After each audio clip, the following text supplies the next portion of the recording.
안녕하세요. 잡시광입니다. 아프가니스탄에서 한국인들을 지원했다는 이유로 탈레반의 보복 위험에 처했던 아프간 현지인들을 태운 우리 군 수송기가 26일 오후 인천공항에 도착했습니다.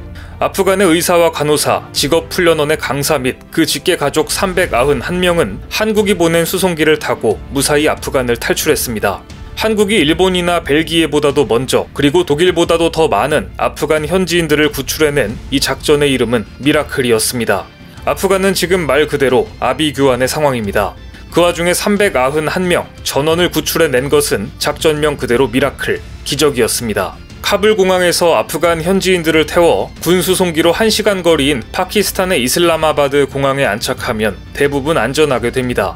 하지만 수송기에 타려고 해도 아프간을 탈출하려는 사람들은 카불 공항까지 가는 길이 문제였습니다. 탈레반의 경계도 강화되었지만 카불 공항 앞에는 공항에 진입하려는 사람들이 장사진을 이뤄 도저히 그 인파를 뚫을 수가 없는 상황이기 때문입니다. 그래서 이 과정에서 2살짜리 아프간 꼬마가 달려가는 인파에 압사당하는 참사가 벌어지고 가족 중에 누군가는 공항에 진입하고 누구는 진입하지 못해 생이별을 하는 상황이 지금 이 시간에도 벌어지고 있는 것입니다. 그래서 한국을 도운 아프간 현지인들의 공항 게이트 통과 역시 사실상 불가능한 상황이었습니다. 그래서 한국군이 수송기를 타고 카불에 도착했을 때 공항에 와 있는 현지인들은 불과 26명 뿐이었습니다. 앞서 군용기를 이용해 이송작전에 나섰던 독일이 10명 미만의 현지인만 데려올 수 있었고 벨기에는 아예 1명도 성공하지 못한 사실이 알려지자 구출작전은 절망적으로 보였습니다. 자력으로 탈레반의 삼엄한 검문과 카불 공항 게이트에 1에서 2만 군중들을 뚫고 공항에 진입하는 것 자체가 불가능했기 때문입니다. 하지만 한국은 포기하지 않았습니다. 먼저 우리의 요청에 미군이 거래하는 버스 회사들과 협상해서 한국과 영국 등 우방국들이 사용하도록 연락처를 나눠줬고 한국은 이송 대상자들에게 이메일 등으로 연락해 25일 새벽 카불 시내 2군데에 집결하도록 한 다음 이들을 단체 버스에 태워 공항에 진입하는 데 극적으로 성공한 것입니다. 현재 아프간 수송기를 보낸 국가들 중에서 한국처럼 이렇게 빨리 이렇게 많은 수의 현지인을 탈출시킨 사례는 극히 드뭅니다. 특히 일본은 자위대 수송기 C2를 아프간에 파견했지만 작전 첫날 대피시킨 인원은 0명, 단 1명도 대피시키지 못했습니다. 일본 공영방송 NHK는 25일 밤 아프간 카불 공항에 착륙한 일본 자위대 C2 수송기가 카불 공항에 가보니 공항까지 도착한 사람이 없어 아무도 수송하지 못했다고 보도했습니다. 그 큰 수송기에 1명도 태우지 못한 것입니다. 벨기에나 독일도 마찬가지였습니다. 벨기에는 첫날 구출자가 0명, 독일은 수천 명을 탈출시키려고 했지만 불과 7명만 탈출시킬 수 있었습니다. 그들 역시 탈출민들이 이미 수만 명이 진을 치고 있는 카불 공항 게이트를 통과할 수 없다는 문제에 봉착해 있었습니다. 하지만 한국은 재빨리 미국과 협조해 아프간 현지인들을 카불 시내 2지점에 모이게 하고 그들을 모두 단체 버스에 태워 공항 게이트를 통과하는 작전을 세운 것이죠. 일본도 벨기에도 이런 방법을 생각하지 못한 것이었습니다.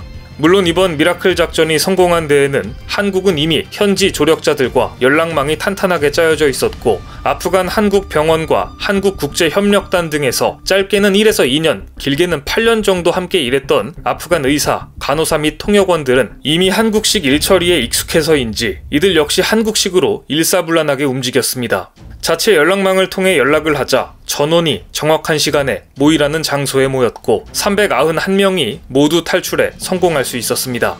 위기 속에 더 강해지는 한국의 임기응변이 발현되면서 현지인 수송에 성공할 수 있었던 것인데요. 한국은 20개국 차관회의에서 이 미라클 작전의 경험을 다른 국가들과도 공유할 예정입니다.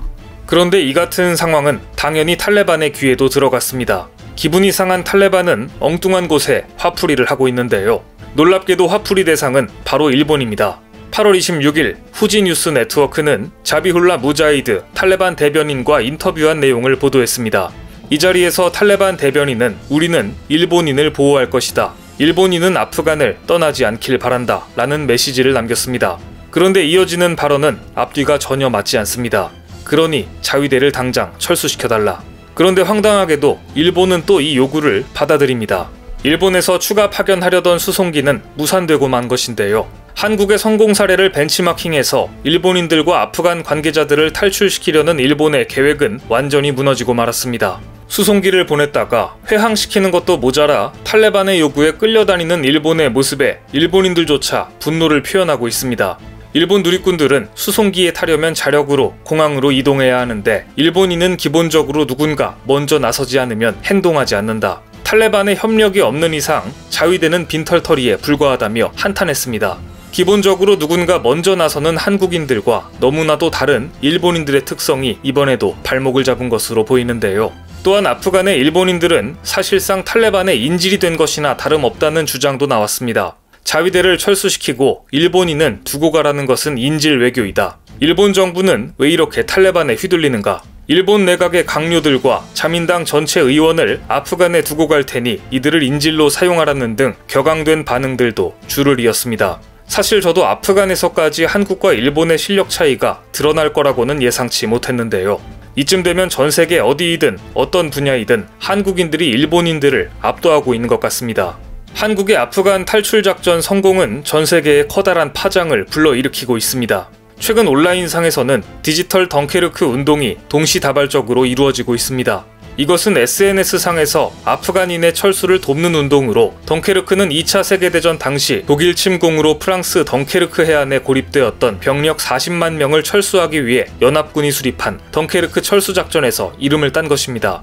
그만큼 철수작전에 세계인들이 주목하고 있는 것이죠. 디지털 덩케르크에 참여하는 사람들은 모두가 전문가는 아니지만 위성사진 전문가는 사진을 분석해 제공하고 평범한 목사, 학생 등은 이를 공유해서 아프간 현지인들에게 정보를 보내고 있는데 이들은 주로 소셜미디어로 참여하기 때문에 서로의 정확한 얼굴이나 성별, 직업 등은 알지 못하지만 아프간인 철수 지원을 위해 뜻을 모으고 있습니다. 실제로 수많은 아프간 사람들이 디지털 덩케르크에 참여한 가정주부, 학생, 목사 등이 제공한 정보를 바탕으로 공항까지 안전하게 도착할 수 있었습니다. 이렇게 아프가니스탄 사태는 이전의 다른 전쟁들에서 볼 수 없었던 모습, 즉 SNS상의 정보전으로 전개되는 양상입니다. 그런가 하면 얼마 전 저희 영상에서 소개한 바 있는 판지시르의 영웅이자 아프간 국민들의 마음속에 여전히 살아있는 국민 영웅 마수드의 아들 아흐마드 마수드 주니어와 암룰라 샬레 부통령이 이르는 반탈레반 저항군 측은 인스타그램을 통해 한국인들에게 감사 인사를 남겨 화제가 되고 있습니다. 한국 네티즌들이 SNS를 통해 이들의 투쟁을 지지한 것에 대한 답장을 보낸 것인데요. 이들은 한국 친구들의 지지와 따뜻한 메시지에 감사하다며 한국으로부터 170개가 넘는 메시지를 받았다. 모두 답장하지 못해 미안하다. 우리는 자유를 위해 싸운다. 라는 메시지를 보내왔습니다. 이들은 당장 내일 어찌 될지 한치 앞을 알 수 없는 전쟁 중이지만 한국인들의 따뜻한 마음이 머나먼 판지시르 계곡까지 전해지면서 큰 힘이 되고 있습니다. 이번에 한국이 탈출시킨 조력자 391명은 수년간 주 아프간 한국 대사관, 한국국제협력단, 그리고 비그람 한국병원 등에서 한국인들을 도와 일해준 한국의 조력자들입니다. 따라서 상당수가 의사와 간호사, IT 전문가, 통역, 강사 등 전문 인력으로 알려졌는데요. 바그람 미군 기지에 있던 한국 병원과 직업훈련원 건물은 이미 탈레반에 의해 폭파됐고 탈레반 통치하의 병원과 직업훈련원 조력자들을 그대로 두면 탈레반에게 보복을 당하는 것은 기정사실화된 일이었습니다. 그래서 한국은 수송기를 보내 한국행을 원하는 조력자들을 데려온 것입니다. 또한 이들 80여 명 가족 중 영유아가 100여 명, 6살에서 10살 어린이가 80여 명 등 10살 이하 어린아이가 절반에 육박한 46%나 됩니다. 많은 어린이들과 함께 한국에 대한 고마움을 품고 입국한 이들이 앞으로 이 땅에서 충분히 자신들의 능력을 펼칠 수 있을 것으로 보이는데요. 이것은 인도주의 측면뿐 아니라 한국 정부와 국민들이 국제적 신의를 지킨다는 것을 국제사회에 널리 알리는 계기가 될 것입니다. 무엇보다 우리가 전 세계에 보여줬습니다. 한국은 결코 친구를 포기하지 않는다는 것을 말입니다. 오늘 준비한 소식은 여기까지입니다. 댓글을 통한 여러분들의 많은 의견 기다리겠습니다. 많은 분들의 생각이 모였을 때 진정 가치 있는 지식이 완성될 것입니다. 시청해주셔서 감사합니다.